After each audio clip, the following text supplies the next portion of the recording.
वालिद का चेहरा आ जाता है, शाहरुख खान का लग जाता है। पूरी लेकिन कोशिश ये कर रहे हैं रियलाइजेशन कि कब बच्चों होता का जो माइंड जब है कोई वो टीचर, सही डायरेक्शन जब पर कोई लाया जा ट्रेनर सके। हेलो फ्रेंड्स, सत श्री अकाल, आदाब, नमस्ते, welcome back to our channel Ilahi reaction.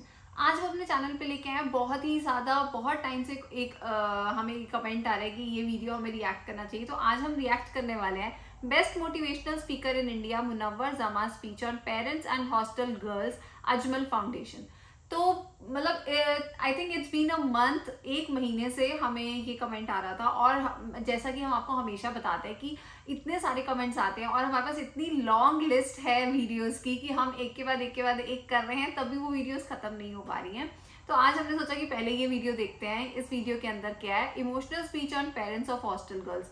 तो देखते हैं पहले वीडियो में क्या, फिर इसके बारे में बात करेंगे। हमारे सब्सक्राइबर इतने प्यारे हैं और उनकी रिकमेंडेशंस हमेशा ही हमें बहुत ज़्यादा पसंद आती हैं, क्योंकि हम हमेशा कोशिश करते हैं कि हमारे कमेंट सेक्शन पे जितनी भी वीडियो की रिकमेंडेशन आती है हम उसे एक अलग जो है नोटपैड में रखते हैं, ताकि हम जितनी भी लोगों की रिकमेंडेशन है उन्हें पूरा कर पाएं। और ट्रस्ट मानिएगा, आप लोग जितनी भी अपनी फरमाइशें कमेंट सेक्शन में रखते हैं वो वीडियोस हमें भी बहुत ज़्यादा पसंद आते हैं।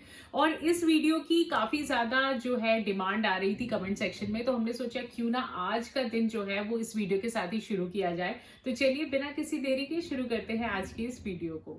आप लोग यहाँ अगर इस चेयर में बैठे हैं अभी, आप अकेले नहीं बैठी हैं, आपके वालिद के एक्सपेक्टेशंस भी बैठे हैं, आपकी माँ के ड्रीम्स बैठे हैं आपके चेयर पर। जिस चेयर पर आप हो ना, आप अकेले नहीं हो।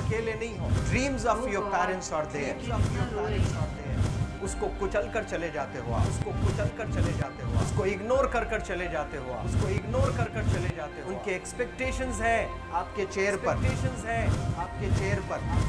पर। इमेजिन करो, आप एप्रन पहने हुए हैं, आप डॉक्टर बन गई हैं।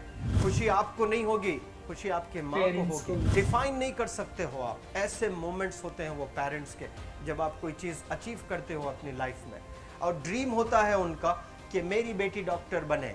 वो एक दिन नहीं सोचती है माँ, रोज खाना बनाती है ना, वो खाना बनाते वक्त में भी यही सोचती है कि मेरी बच्ची हॉस्टल में है, वहां रह करके वो खाना कैसा खा रही होगी पता नहीं। मेरे पास होती तो मैं उसको अच्छा खाना खिलाती, लेकिन उसे कुछ बनना है, वो कुर्बानियाँ दे रही है। और न जाने वालिद को फीड देने के लिए पैसे हैं कि नहीं है, कहाँ से पैसे बदल लेकर वो आपको पैसे दे रहे हैं। और 2 साल 3 साल आप हॉस्टल में रह रहे हो यहाँ पर। आज भी माँ सोच रही होगी कि मेरी लाल, मेरी बिटिया, मेरी गुड़िया, मेरी रानी क्या कर रही होगी, और आप लोग वक्त ज़ाय कर देते हैं। 70% बच्चियाँ आकर हॉस्टल में कुछ नहीं कर रहे होते हैं, खाली सोए पड़े होते हैं, शिकायत कर रहे होते हैं कि हमें सिर्फ दाल मिल रही है। आपको दाल मिल रही है, शुक्रिया अदा करें। कुछ लोग तो जो है रोड पर जो कूड़ा पड़ा है उसमें से उठा करके भी लोग खाते हैं। ऐसे भी स्लम्स में हैं बहुत सारे बच्चे। आप लोग स्लम्स में तो नहीं है, आप लोग हॉस्टल में हैं, आप लोग को छत है, गर्मी में फैन है, आप लोग को सारे फैसिलिटीज मिल रहे हैं यहाँ पर। आप लोग यहाँ अगर इस चेयर में बैठे हैं अभी, आप अकेले नहीं बैठी हैं, आपके वालिद के एक्सपेक्टेशंस भी बैठे हैं, आपकी माँ के ड्रीम्स बैठे हैं आपके चेयर पर। जिस चेयर पर आप हो ना, आप अकेले नहीं हो। Dreams of your parents are there. उनके ड्रीम्स बैठे हैं, उसको कुचल कर चले जाते हो आप, उसको इग्नोर कर चले जाते हो आप। उनके एक्सपेक्टेशंस हैं आपके चेयर पर, और वो आप एक्सपेक्टेशंस कभी फुलफिल नहीं करना चाहते हैं। आपको अच्छा लगता है कि अपनी माँ के ड्रीम्स को आप कुचल दिए हैं, फुलफिल नहीं किए हैं। तो ज़िंदगी में अगर आप कामयाब होना चाहते हैं तो अल्लाह सुब्हानहू व तआला आपको अपॉर्चुनिटीज़ देता है। ये लम्हा जो कुछ बच्चियाँ रो रही हैं, वो क्यों रो रही हैं? वो अपनी माँ को चाहती हैं। They love their mothers, they love their fathers, they love their parents. उनको ज़रूर शाहरुख खान कुछ पल के लिए अच्छा लगता है, ज़रूर आलिया भट्ट उनको अच्छी लगती है, लेकिन जब माँ का चेहरा आ जाता है तो आलिया फीकी हो जाती है। वालिद का चेहरा आ जाता है, शाहरुख खान का लग जाता है। पूरी लेकिन कोशिश ये कर रहे हैं कि कब बच्चों होता का जो माइंड है वो सही डायरेक्शन जब पर कोई लाया जा ट्रेनर, सके, जब कोई वेल विशर आए आपको बात। बताए ये चीज। वरना ये जो उम्र से आप गुजर रहे हो, ये उम्र में आप हमेशा भटक जाने की फिक्र लगती है, आपको गलत सलत बातों में आप लोग बिजी हो जाते हैं। तो आप लोग रियलाइज करना है आज लाइफ में कि मैं मेरी माँ को कितना चाहती हूँ। मेरी माँ ने मुझे यहाँ भेजा है, मेरे डैडी ने मुझे यहाँ भेजा है, तो मुझे कितना मेहनत करना है। वो दूर है ना, एक माँ सब कुछ बर्दाश्त कर सकती है लेकिन अपने बच्चों से दूर नहीं रह सकती है। बाप जरूर कुछ देर रह सकता है लेकिन माँ कभी अपने बच्चे को, कितनी भी गरीब हो, उसके पास कपड़े नहीं है, उसके पास पैसे नहीं है, एकदम गुर्बत में है, लेकिन वो माँ सीने को लगा कर ही रखती है। और वो माँ आपको दूर भेजी है, मतलब सीने पर कितना वजन उस पर है, आप इमेजिन करो कि आप क्यों आए हो यहाँ पर। लेकिन बच्चों सुनो, आप लोग सिर्फ रोने के लिए नहीं हो, मैं यहाँ सिर्फ रुलाने के लिए नहीं आया हूँ, आप लोग को रियलाइज करवाने के लिए आया हूँ। ये जो आंसू आपके आंख से बह रहे हैं आज, इन आंसुओं को आप ऐसे जाए मत जाने दो। आप कसम खाइए आज, you take a note, take a pledge today कि मैं जिंदगी में ऐसा काम करूंगी, मेरी अम्मी बहुत खुश हो जाएगी, my parents will feel very proud of my self. उन्होंने जो डिसीजन लिया मुझे अजमल फाउंडेशन के हॉस्टल में रखकर पढ़ाने का, यकीन जाने जो बच्चों के पास में फोन्स आज हाथ में है वो जिंदगी अपनी तबाह कर रहे हैं। यंगस्टर्स, पेरेंट्स खून के आंसू रो रहे हैं, खून के आंसू रो रहे हैं, सिर्फ बेकारी में कुछ नहीं कर रहे हैं बच्चे आज।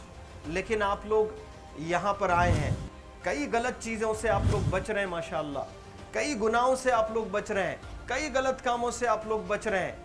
लेकिन जिसके लिए आए हो, क्या वो हासिल कर रहे हो कि नहीं कर रहे हो? आप लोग मूवीज नहीं जा रहे हैं, बहुत गलत काम से आप बचे। आप बिग बॉस नहीं देख रहे हो, गलत काम से आप बच गए।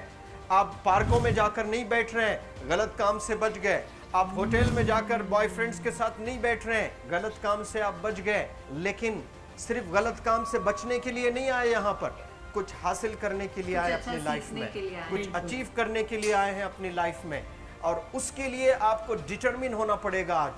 आज ही फैसला करना पड़ेगा कि आप कैसे पढ़ाई करने वाले हो for the next few days और for the next few months और for the next few years. आप लोग कुछ यहाँ पर 1 साल के लिए हो, कुछ लोग 2 साल के लिए हो, कुछ लोग 3 साल के लिए हो, वो कैसे गुजारने वाले हैं। You have to take a pledge today. You have to promise yourself today that I'm not going to waste my life.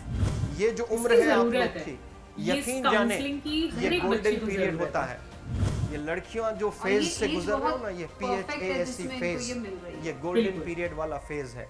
इसमें अगर आप लोग नहीं सुधरेंगे, even your parents can not help you. जितना पैसा है उतना आप पर खर्चेंगे, उसके बाद वो भी ड्राई अप हो जाएगा, उनका भी बैलेंस जीरो हो जाएगा।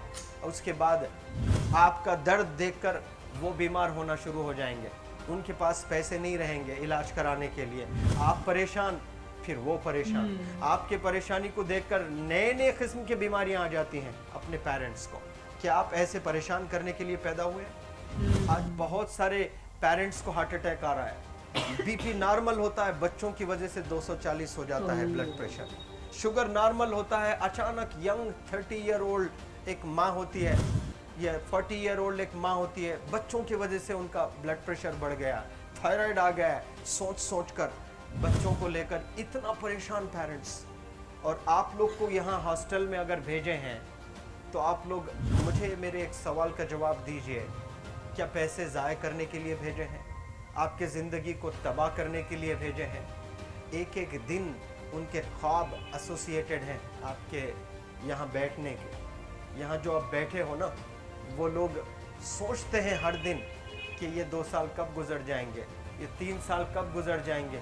जब आप आ रहे होते ना, छुट्टियाँ होती हैं आपके, आप जाकर देखिए उनकी आंखों में खुशी कैसी होती है। मेरी बेटी जब आती है घर को, वो फेवरेट सालन बनाने की कोशिश में लगी रहती है। वो आपका फेवरेट क्या खाना है वो खाना बनाती है आपको। और इतना प्यार करने वाले आपको दुनिया में कोई नहीं मिलते हैं, ये आप बखूब जानते हैं। लेकिन इसके बाद भी उनका एक छोटा विश है कि आप कामयाब हो जाएं। उसमें भी वो सेल्फिश नहीं है, उनके लिए नहीं चाहती हैं। Your mother, your father, your parents never want to live in a big bungalow, but they love to see you live in a very big bungalow. Your parents never want to be driven in a Mercedes Benz. कोई Mercedes Benz में बैठकर जो है घूमने का शौक नहीं है, but they want to see their गुड़िया, their Rani to buy a new car. तो यहाँ आप लोग जो बच्चे रो रो कर आंसू आज बहाए हैं, ये आंसुओं को ऐसे ही जाया करो, ये आप लोग प्रॉमिस करोगे अपने लाइफ में? अरे यार, इतनी ज्यादा इमोशनल स्पीच थी ये, सच में। मतलब जैसे वो बोल रहे थे ना, और वो बात बिल्कुल सही कह रहे थे, क्योंकि जब बच्चे जाते हैं हॉस्टल में, चाहे वो लड़कियां हो चाहे वो लड़के हो, जब वो हॉस्टल में जाते हैं तो हॉस्टल में जाके एक अलग ही वो होता है कि चलो हम लोग एंजॉय करते हैं, या मतलब मैं भी हॉस्टल में पढ़ी हूँ तो मैं उन चीज़ों से रिलेट कर पा रही थी। पर क्या कहते हैं, मतलब बिल्कुल सही बात है। उस टाइम पे अगर कोई आके ऐसी काउंसलिंग कर ले, उस टाइम पे कोई आके ऐसी मोटिवेशनल तुम्हें स्पीचेस दे देना, तो तुम एकदम से मतलब अपनी एक वो देख लेते हो कि हाँ हमें इसी लाइन में चलना है, हमें ऐसा करना है। सच में इन्होंने जो बातें बोली, मतलब पेरेंट बच्चों को इतना इमोशनल किया। एक इमोशनल चोट लगनी चाहिए, एक इमोशनल चोट लगती है तो ही बच्चा जाके समझता है। तो बहुत अच्छा लगा मुझे इनका समझाने का तरीका, बहुत अच्छी स्पीच थी। बाकमाल बखूब वीडियो। मतलब मैं समझ सकती हूँ कि क्यों इस वीडियो की इतनी ज्यादा रिकमेंडेशन आ रही थी, क्योंकि इस तरीके की काउंसलिंग, इस तरीके की मोटिवेशनल जो स्पीकर हैं वो हर एक कॉलेज में प्रोवाइड किए जाने चाहिए। क्योंकि आई थिंक आजकल के बच्चों की काउंसलिंग बहुत कम हो रही है। माँ बाप के ज्यादातर इकलौते बच्चे होते हैं तो वो लाड प्यार में ही पलते हैं, तो माँ बाप बहुत डरते हैं कि हम उन्हें ज्यादा डांटे ना, उनसे शिकायत ना करें, किसी चीज की बहुत ज्यादा एक्सपेक्टेशन ना रखें अपने बच्चों से। तो हमारा माइंडसेट अब ऐसा हो चुका है कि हम बच्चों को कुछ कहने से पहले 100 बार सोचते हैं, जबकि हमारे टाइम में ऐसा नहीं होता था। माँ बाप की बहुत सख्ती होती थी, पेरेंट्स की बहुत ज्यादा रौब होता था हमारे साथ, तो हमें एक डर होता था। तो कहीं ना कहीं बच्चे जब बड़े होने शुरू हो जाते हैं तो उनकी काउंसलिंग जो है वो बहुत ज्यादा जरूरी है। तो इस वीडियो के अंदर मुनावर जी ने जिस तरीके से पूरी कॉलेज की लड़कियों को समझाया, आई थिंक वो कहीं ना कहीं उनके माइंड में जरूर जाके क्लिक हुआ था, क्योंकि तभी सब बच्चे इतने ज्यादा इमोशनल हो गए थे। और डेफिनेटली जब आप कोई चीज दिल पर ले लेते हैं तो वो आपकी आंखों पर, आपके चेहरे पर दिखता है। तो लड़कियों के चेहरों पर दिख रहा था कि उन्हें कहीं ना कहीं किसी ना किसी चीज का गिल्ट भी है। तो बहुत अच्छी बात है, इस तरीके की काउंसलिंग हमेशा टाइम टू टाइम होती रहनी चाहिए। तो वीडियो वाकई में बहुत दमदार। तो ठीक है गाइस, इस वीडियो को यहीं पर एंड करते हैं। होप करते हैं आपको भी पसंद आई होगी। अगर वीडियो अच्छी लगी है तो वीडियो को लाइक करना, चैनल पे नए हो तो चैनल को सब्सक्राइब करना, कमेंट सेक्शन में जरूर बताना ये वीडियो कैसी लगी, और हम मिलेंगे एक नई वीडियो में। तब तक के लिए ओके बाय।